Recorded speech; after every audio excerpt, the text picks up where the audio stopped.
Usually when we talk about green initiatives, they're incentives or retrofits or something along those lines. A new low-tech but high-yield approach that's quite different is emerging, particularly in Eastern Ontario. Here to explain, from our studio at Queen's University in Kingston, our Eastern Ontario Hub's editor, David Rockne Corrigan. Welcome to the show. Hi, Jan. Okay, let's go into this. What exactly is the de-pave movement? Well, I'm not going to sing the song for you, but a lot of our viewers may be familiar with the Joni Mitchell song when she sings, "They paved paradise and put up a parking lot." Now, this is the opposite of that. We have some sustainability-minded residents, volunteers coming together to tear up a parking lot and I guess restore it back to paradise. So they take old parking lots, schoolyards, we see unused stretches of road, and they get converted into rain gardens and green spaces. So this is something that was started in Portland, Oregon, and it's spread across the States and up into Canada. And the first project in Canada was in 2012, actually here in Kingston. And over the last 7 years, more and more projects have sprouted up, no pun intended there. And they keep growing, actually. There's going to be more of them this year. And you know, I'll explain a little bit of some of the benefits. And you know, if only my grade 10 science teacher could see me now. If rain falls in a forest, it's going to be soaked into the ground and going to go back into the water stream that way. It's not the case in our cities, in paved spaces, water pools, and then when it does wash away, and storm water, we call it, you know, it picks things up as it passes through the cities, oil, gas, lead, copper, dog doo-doo. And of course, these are contaminants and not good for our water. So this allows water to sort of be filtered in a more natural way. There's also, you know, it encourages these green spaces, bringing these green spaces back, encourage native plants and pollinators to come back to natural habitats. So those are a couple of benefits. Another big one, of course, is the aesthetics of it all. I mean, you know, a lot of people won't disagree when I say that, you know, parks and green space are generally nicer to look at than parking lots. So there's a lot of reasons why this is catching on. It's volunteer based and pun intended here, but it really is a grassroots movement, because it's bringing these communities together to do good and to talk about the water cycle in our cities. Now, there's a notable project in Peterborough. Tell us what we need to know about that. Yes, so this is a project that started last October. About 68 volunteers gathered at the southern end of Millennium Park, just at the bottom of on Water Street in Peterborough, if you're familiar. And they tore up an old unused piece of road. It actually was at one point an entrance to a Canadian Tire.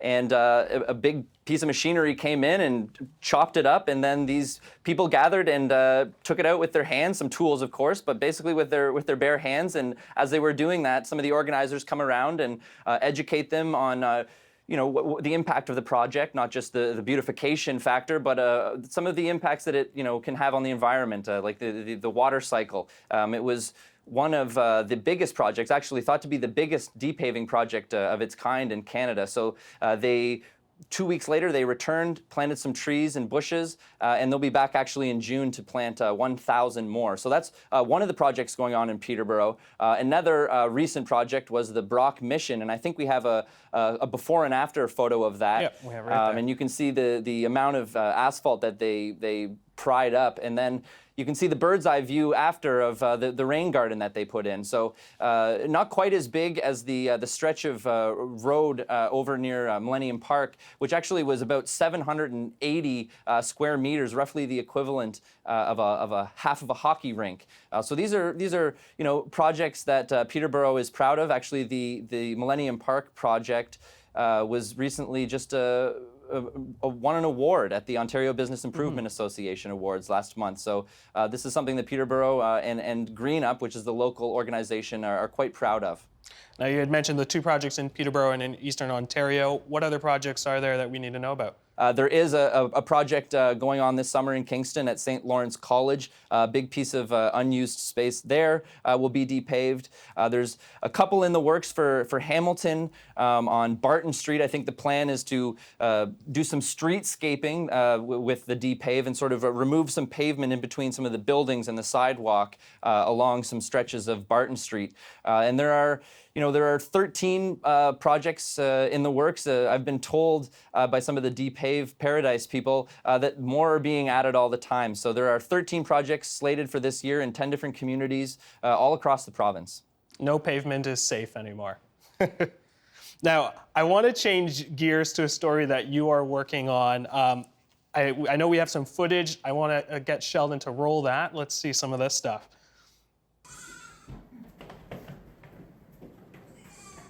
Now, personally, I don't think we need any context. There's goats. They're cute. They're adorable, but I'm sure our viewers want to know, what were you doing at a goat farm?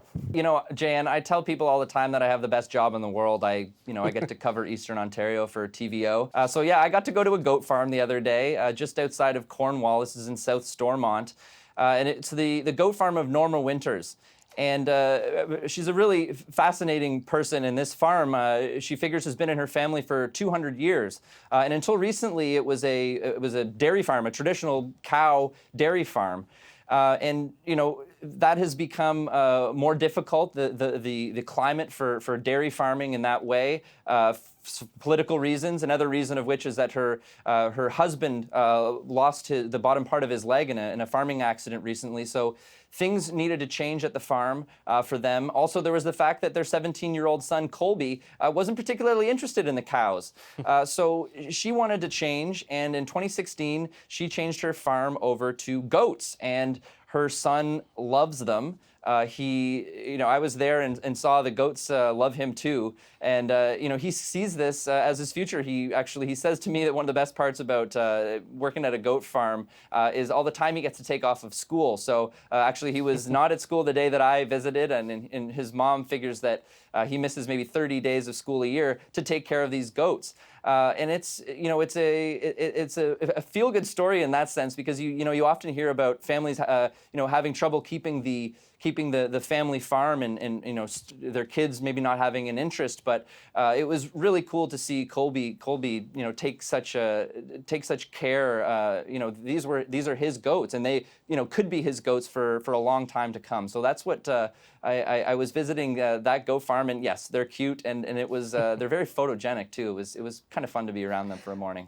Now, there is an increased interest in goat farming in Eastern Ontario. It's not only this farm that's kind of switched over from cattle to goats. There has been a movement, I guess, a diversification of our farms, and this is I think being seen a lot in Eastern Ontario right now at this this sliver of time.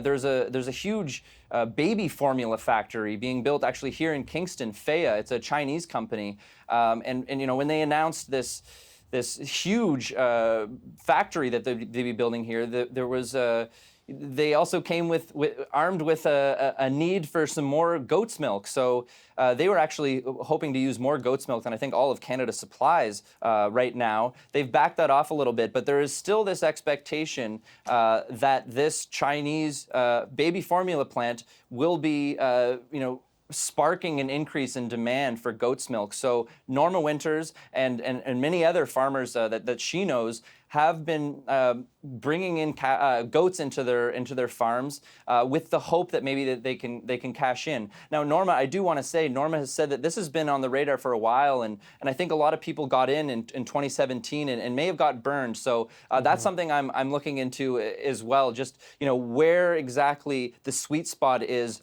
to getting into this market. She would say you got to start sort of small. You don't want to have too many goats too soon because the market is still a bit uncertain until people know what exactly and how much goat's milk Faya will be using. Well, those are some very interesting stories. David, thank you so much. Always a pleasure, and I look forward to those goat videos on social media later on. Thanks, Jan.